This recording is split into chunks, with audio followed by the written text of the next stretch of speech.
This conference will now be recorded. ॐ शुक्लाम्बरधरं विष्णुं शशिवर्णं चतुर्भुजं प्रसन्नवदनं ध्यायेत् सर्वविघ्नोपशान्तये। श्रुतिस्मृतिपुराणानामालयं करुणालयं Namami भगवत्पादशङ्करं लोकशङ्करम्। Namaste. We will now see the meanings of the namas in the 17th verse of Shri Vishnu Sahasranama with the bhashya of Shri Shankaracharya.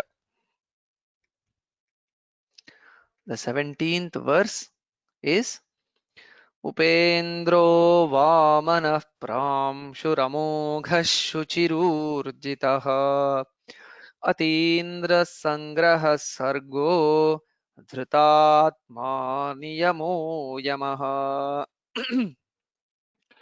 So the number of namas herein is 12 and they are as follows according to the commentary. Upendraha, Vamanaha, Pramshuhu, Amoghaha, Shuchihi, Urjitaha, Atindraha, Sangraha, Sargaha, Dhritatma, Niyamaha, Yamaha. Now let's consider the meaning of each of these. Upendraha, Indram upagataha anujatvena iti Upendraha. The one who became the younger brother of Indra. So Upa Indra. So the one who uh, became the younger, Upa means closer to Indra or after Indra. So the one who was in the Vamanavatara, uh, Indra was born to Kashyapa and Aditi, and after that Vamana was born. So in the Vamanavatara, being born after Indra to Kashyapa and Aditi, Bhagavan Narayana is called as Upendra, or the brother or the younger brother of Indra. There is another interesting interpretation to the term Upendra. Yadva Upari Indraha Upendraha. The one who is placed above Indra. Upari Indra Upendra. So to this we see a quotation, this interpretation. For this we find a quotation from the Harivamsha text that speaks about the life and leela of Sri Krishna.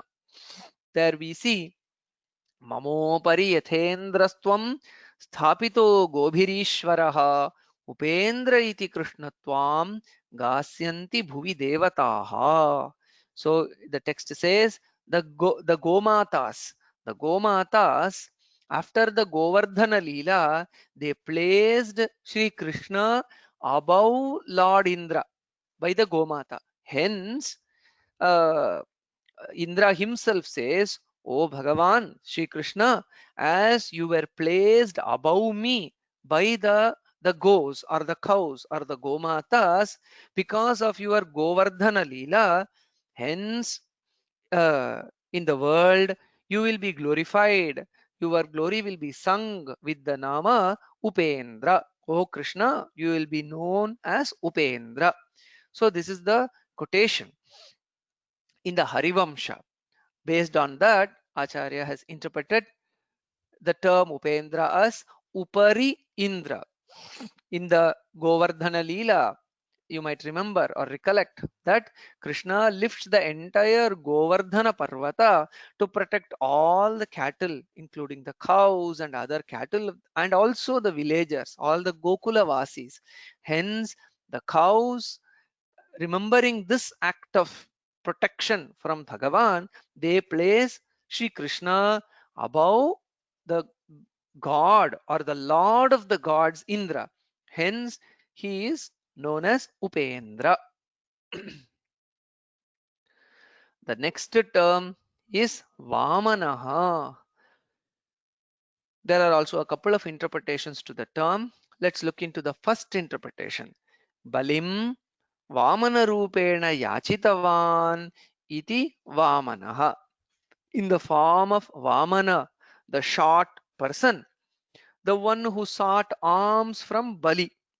So in the Vamana Avatara, the story is well known that to subdue the demon king Bali Chakravarti, so Krishna takes the avatara of a short person and then seeks the entire universe in the form of Dana from Bali. So that Vamana is indicated by the term Vamana. Or there is another interpretation, Sambhajaniyaha itiva. The one who is to be honored, who is to be worshipped, he is Vamana. So the root Vamana is uh, from the root that presents the meaning Sambhajaniya, Vananiya, Sambhajaniya. So from that sense also, the one who is to be worshipped. To this, there is a direct reference from the Upanishad, where we see Madhye Vamanamasinam Vishve Deva Upasate iti mantra varnat. So Vamana, or the Bhagavan who is to be worshipped, Vamana. So Vamanaha, Sambhajaniyaha, that is the commentary in the Upanishadic context that we see in the Shankara Bhashya there to Kathopanishad. So the one who is to be worshipped. So Vishve Devaha, all the gods or all the sense organs. So the Devaha in that Upanishadic context means the sense organs, all the sense organs and all the pranas, they worship, they salute, they honor the Vamana, or the pure consciousness which is worship worthy in every heart. So in the Upanishads, Vamana indicates the pure consciousness which is served, which is worshipped, which is honored by all the gods or all the senses. So that sense also is there, that meaning is also there for the word Vamana, Sambhajaniya, to be honored, to be worshipped. The third term or third nama is Pramshuhu. Sayeva Jagatrayam Kramamanaha Pramshuhu Abhut iti Pramshuhu. The self same Vamana, when he was measuring the three worlds, became very tall, and he is hence Pramshu. So in the previous term, Bhagavan was denoted as Vamana, the short Vamanavatara. The next immediate term says, no, no, no, he is not short, he is tall also. He is not merely short, he is also the tall. So in the same Vamanavatara, after getting the dana, after receiving the assurance from Bali Maharaja that okay, I offer whatever you seek, immediately he assumes a towering form that stands, and he stands tall above everything. Hence the self same Vamana becomes Pramshu, means very tall, so that he measures the entire universe in just 3 steps. So the Bhagavan is Vamana, short, the Bhagavan is Pramshu, tall. So to this, again, that Bhagavan became Pramshu, or towering. So we see that Harivamsha says, Toye tu patite haste Vamano bhud avamanaha Sarvadevamayam rupam darshayamasa vai prabhu iti pramshutvam darshitam Harivamshe. When the water, so Bali poured water in the hands of Vamana, assuring that yes, I am offering whatever you seek. When that water fell in the hands or the palm. Immediately after that, Vamana becomes a Vamana. The short Vamanavatara becomes the towering Vamana, that is the tall towering entity, Sarvadeva Maya Rupa, that was shown by the Prabhu, the Lord. Hence, Bhagavan Narayana is Pramshu. Then Amogha, na mogham cheshtitam yasya saha amogha, the one whose actions never go a waste, or the one who never acts in a meaningless way. Each and every act of Bhagavan is full of meaning, full of lessons. Lots of learnings are possible from that. So, mogha means waste. Mogha is not a waste. Very meaningful that sense. So, when we see the Avatara Leela of Bhagavan, in each and every act of the Bhagavan has to be meditated upon, reflected upon, contemplated upon, and the deep meanings as to why he does in various actions, why he does in that manner, that we see in Ramavatara, in Krishnavatara. So he accepts Vanavasa very happily. So one may think in his contemporary times, being the heir to the throne, he could have fought and got it.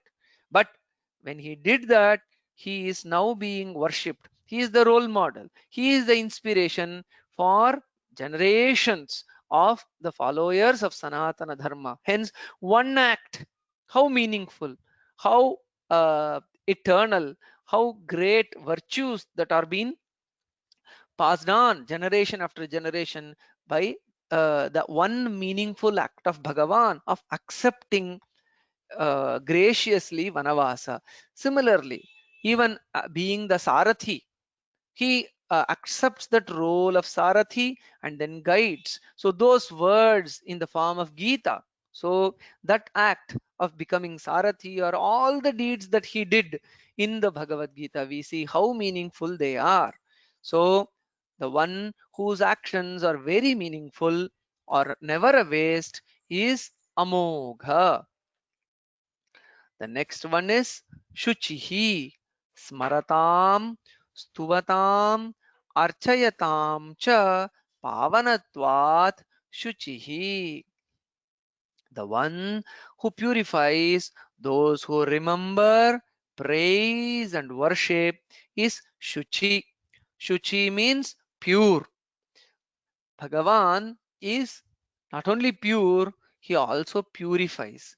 Whom does he purify? Those who remember him, smaratam. Those who sing his glory, stuvatam. And those who worship him, archayatam, pavanatvat. He purifies, and hence he is shuchihi. Asparshascha Mahan Shuchihi. This is the Vedic mantra to indicate that the Paramatman is Shuchi. This mantra is quoted in Apastamba Dharma Sutra that indicates that Bhagavan is Shuchi. We also see that Pavitraha Pavitrova Sarvavasthangatopi va Yasmaret Pundarikaksham Sabhahyabhyantaraha Shuchihi. A person becomes Shuchi, purified by that Paramatman when he simply remembers. So the Paramatman. So such is the nature of Paramatman Shuchi. Then Urjitaha. Bala Prakarshashalitvat Urjitaha. Being endowed with very great strength, he is Urjita. Bala Prakarsha. Bala is strength. Prakarsha means great. Shalitva means being endowed. Being endowed with immeasurable strength. Bhagavan is called as Urjita. Urjita itself means the most powerful. So even in the Krishna Avatara, we see the Bala of Shri Krishna being a small boy. We see that he overcame the Mallas like Mushtika, Chanura, the great elephant called Kuvalayapida, and even he lifted the Govardhana, massive Parvata. So he is an embodiment of great strength and energy. So Bhagavan is Urjitaha. Then Atindraha, Atitya Indram Sthitaha Jnanaishwaryaadibhihi Swabhava Siddhaihi iti Atindraha. The one who has surpassed Indra, the king of gods, in knowledge, powers, etc., naturally is Atindra. Previously, also in the context of Upendra, we saw that Bhagavan is placed above Indra by the Gomatas for his act of protecting the Gauhu, the cows, by lifting the Govardhana. Not only that, by his very nature, Paramatman being endowed with Jnana, Aishwarya, and other things which are naturally there, he is Atindra. He surpasses Indra. So that is the term Atindra. Actually, the term Indra itself means the one who is endowed with Parama Aishwarya. It is derived from the root Idi, Paramaishwarye. So Bhagavan is above that Indra. So what is the kind of wealth that Indra has? Indra has very great wealth. The material wealth, he possesses it in very great extent. But Bhagavan is above such material Indra, being endowed with much more higher spiritual qualities like Jnana, Aishwarya, Vairagya, etc. Hence, Bhagavan is glorified as Atindra. The next term is Sangraha. Sarvesham Pratisamharat Sangraha. The one who withdraws, who collects everyone back during Pralaya. This is a beautiful term. So it is not that Pralaya is a destruction. It is going back to the source. Bhagavan himself takes back his own. It is like the mother allowing the children to play out in the field.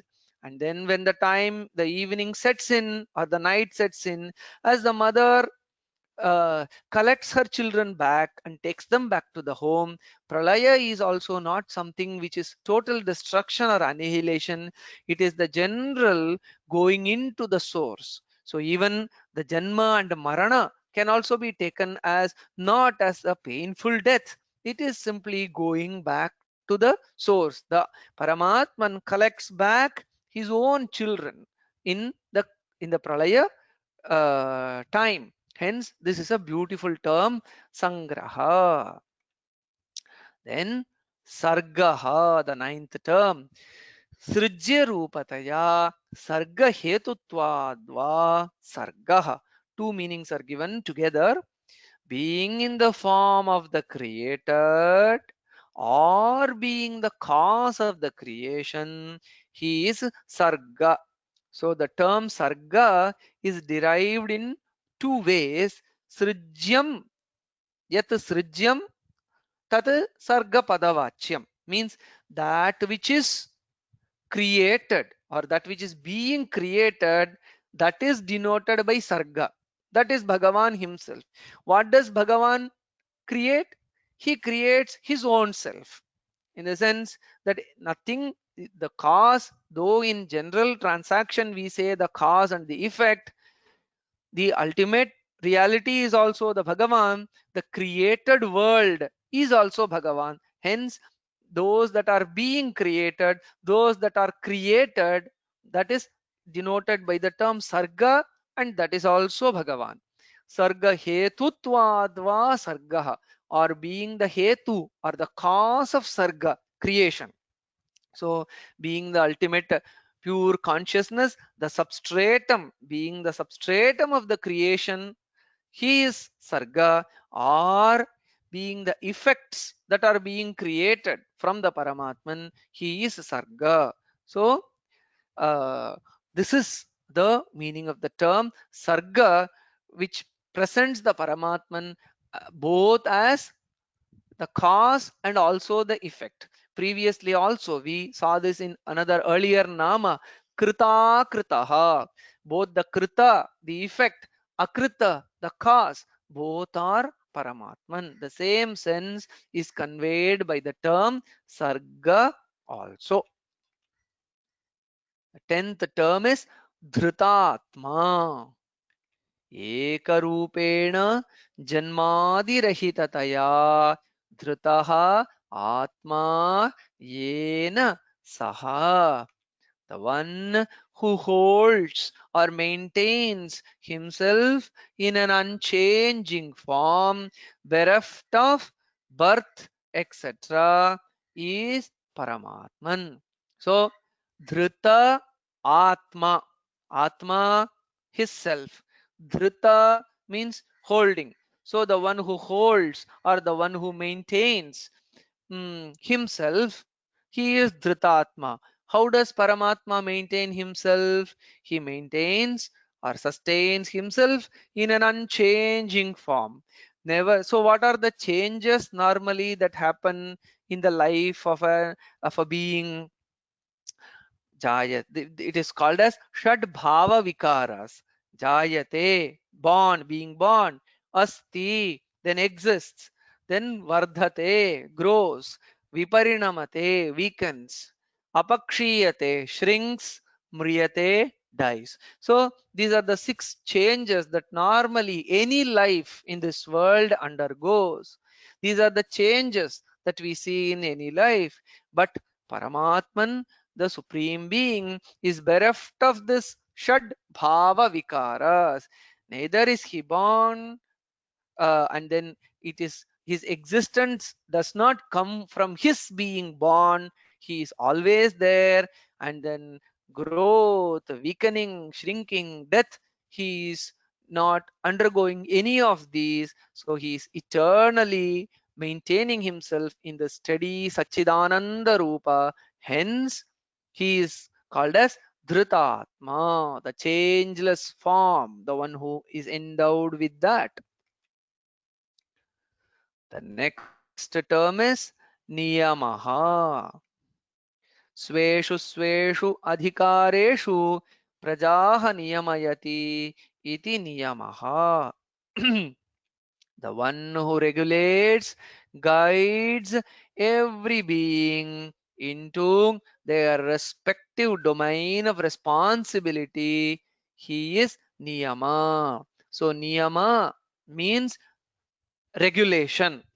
Niyama here means the one who regulates, the one who guides, the one who regulates every being into doing their respective sweshu adhikareshu, their responsibility in their domain. He regulates them. This is your duty, do it. So the one who regulates it in such a manner, he is the regulator. Niyama in Bhagavad Gita, Krishna expounds the Karma Yoga, the Bhakti Yoga, Jnana Yoga, Dhyana Yoga, and he regulates the adhikaris in all these paths.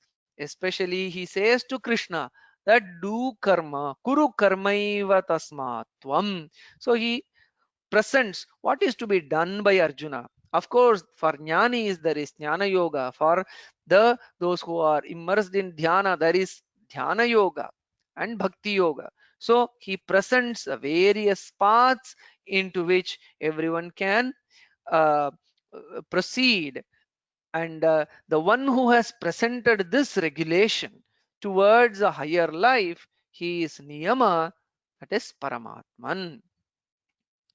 Then Yamaha, Antaryachati iti Yamaha. The one who withdraws is Yama. This is a beautiful term worth thinking over. So, the one who withdraws. Previously, we saw he is the one who creates. And in the meaning of the term Sangraha, we see that the one who collects back his own creation. So in that sense, Antar Yachati, the one who withdraws, is Yama. That is one sense.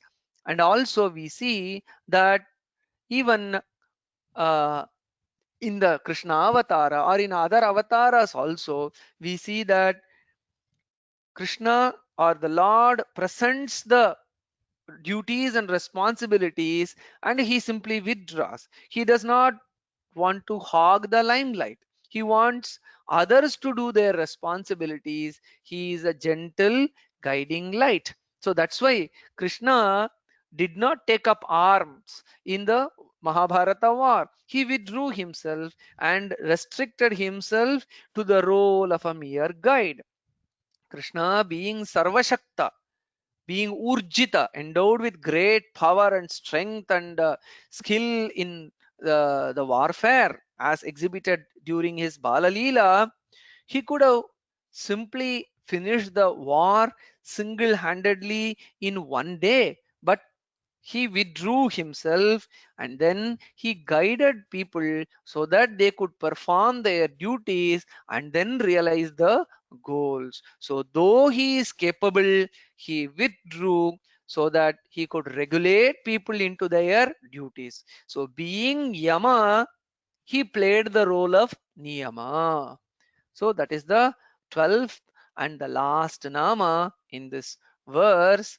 So in this till this 17th verse, we have completed 163 namas of Lord Vishnu. Om Tat Sat, Shri Krishnarpanamastu.